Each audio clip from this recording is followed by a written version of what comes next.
से प्रमाण दिए कि इंसान अपने अवगुणों को नहीं देखता, दूसरों में दोष निकालता है। और ये खास बात होती है कि चोर को चोर दिखाई देते हैं और दुष्कर्मी को सभी दुष्कर्मी दिखाई देते हैं। जैसे एक चोर आकर के एक नेक व्यक्ति के घर पर रुक गया, राह चलता अतिथि बनकर। अब उस नेक व्यक्ति ने उसको एक नेक अतिथि जाना, क्योंकि वो स्वयं नेक था। उसने उसको चोर नहीं माना, खाना खिलाया, बढ़िया वस्त्र दिए, सर्दियों के दिन थे, अपने घर में चौक में सोया जहाँ आप सो रहा था। अब धनी तो सो गया ठाठ से, चोर उठा, उसका धन निकाल कर रात को चंपत हुआ। अब वो चोर तो चोर था, लेकिन नेक आदमी को चोर दिखाई नहीं दिया। फिर एक नेक व्यक्ति उस चोर के घर पर डट गया, राह चलता। अब उसने रोक लिया, रुक गया। अब वो नेक व्यक्ति तो सामने सो गया उसके घर पे, और वो सारी रात जागता रहा। कदे यू चोरी कर ले जा रात ने, कदे चोरी कर ले जा रात ने, नो जागता रहा। क्योंकि वो दोष उसमें खुद विद्यमान था, उस नेक व्यक्ति में नहीं था, अतिथि में। और भी बहुत से प्रमाण परमात्मा ने दिए कि एक साधु किसी लड़की को पीटा जा रहा था, नगर के लोग उसको मार रहे थे, संत वहां पर पहुंच गए। वो बड़े सिद्ध पुरुष थे, सबको पता था कि इसकी वचन में शक्ति है। उसने कहा कि भाई बच्चों क्या हो गया, क्यों मार रहे हो उस बेटी को। सभी गांव वालों ने कहा कि ये उल्टा है, ये यहां दुष्कर्म करती है।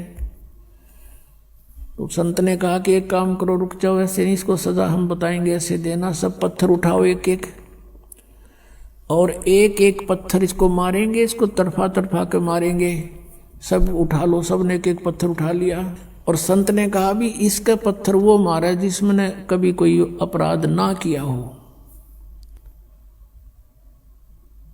जिसके मन में ये दोष ना हो, वो करे इस काम ने, नहीं तो यही भस्म हो जाओगे। एक के हाथ में पत्थर ना रहा और छोड़ कर दूर जा खड़े हुए। परमात्मा ने कहा, अरे कुछ तो सोचो निकम्यो, ये अकेली दुष्कर्म करती थी या तुम्हारे गांव का भी था कोई। नीचे मुंह कर लिया, उसको क्यों नहीं पीट रहे तुम। तो कहने का भाव ये पुण्यात्माओं, हम जब भगत बनाएंगे, परमात्मा के मार्ग में चलेंगे, तो इस तरह की सांसारिक बाधाओं से भी हमने निपटना होगा और प्यार के साथ, इस ज्ञान के साथ हमने आगे बढ़ना है। अब वह लड़की आने लगी, लेकिन इतना ज्ञान सुनकर भी बुद्धि भ्रष्ट व्यक्ति उसी तरह व्यवहार करते रहे उस बेटी से। परमात्मा की आत्मा दुख पाई कि ये दुष्ट अभी समझे नहीं मैं क्या कहना चाहता हूँ। अरे जब इनके इतने कष्ट थे, सब सोच जिक्र करा करते, भगवान हमें ऐसे सुख हो गया, मुझे ऐसे सुख हो गया, आपकी दया होगी, हमारे तो बुरा हाल हो रहा था, आपने बसा दिए। और आज स्वयं ये प्रभु पा के गए यहाँ पर अरेंजमेंट करने वाले।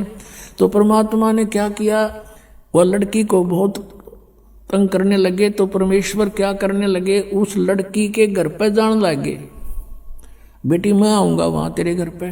अब वो बदनाम क्षेत्र, और वहाँ कबीर परमेश्वर जावे,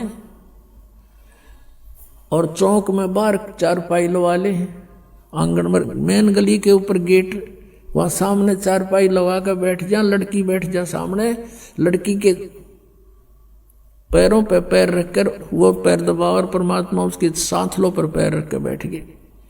और वो चेले जार ने देखे, खे दे ही जा, और भी बताऊँ, कहा जा दिखाऊं तेरे गुरु जी के कारनामे। अब कहने का भाव यह है कि परमात्मा ने सोची या सुर अच्छी ना होती, लाइन का एक कब परीक्षा कर लो, किसी एक भक्त रह रहे हैं ये, उनको समझ चुके थे कुछ हद तक आदरणीय रविदास साहिब जी, और वो ज़्यादातर कबीर साहिब के साथ ही रहते थे। रविदास जी से कहा कि भगत एक काम कर, एक हाथी ले आ किराए पे, हाथी किराए पे ले आए, और उस लड़की से कहा बेटी कल तो पूरा श्रृंगार करके आ जाना। अब ठीक पिताजी, जो आपकी आज्ञा, आपकी बेटी हाजिर रहेगी। तो उसने ऐसे अपना सारा श्रृंगार किया।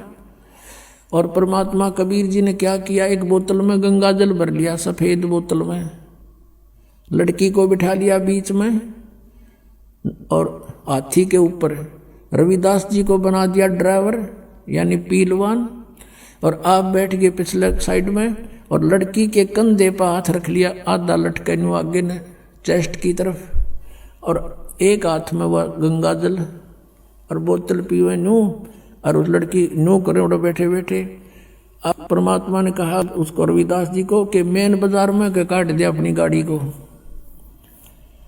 अब मेन बाजार में के काट दिया परमात्मा ने वो हाथी, और जो देखा वो अरे कौन है यो भाई, सरेआम वैश्यावृत्ति शुरू करती कि कबीर है जो लाया धान, कबीर भगवान बतावे थे, उनके चेला लाओ बुला बुला के कि आजा तेरे गुरु जी के कारनामे दिखाते हैं। वो दोनों सा देखा नू कहे ना मैं तो जाया करता कदे कदे, मैं ना जाता था वहां पर, मुझे तो फलाना लेके गया था एक दिन।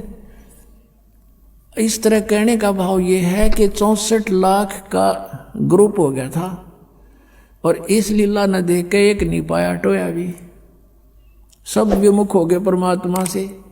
अब क्या बताते हैं आदरणीय गरीबदास साहब जी कहते हैं परमेश्वर ने यह लीला किस लिए की थी कि बड़ुआ बड़ुआ सब कहे कोई न जाने खोजी, दास गरीब कबीर कर्म यो डारे सिर का बोझे।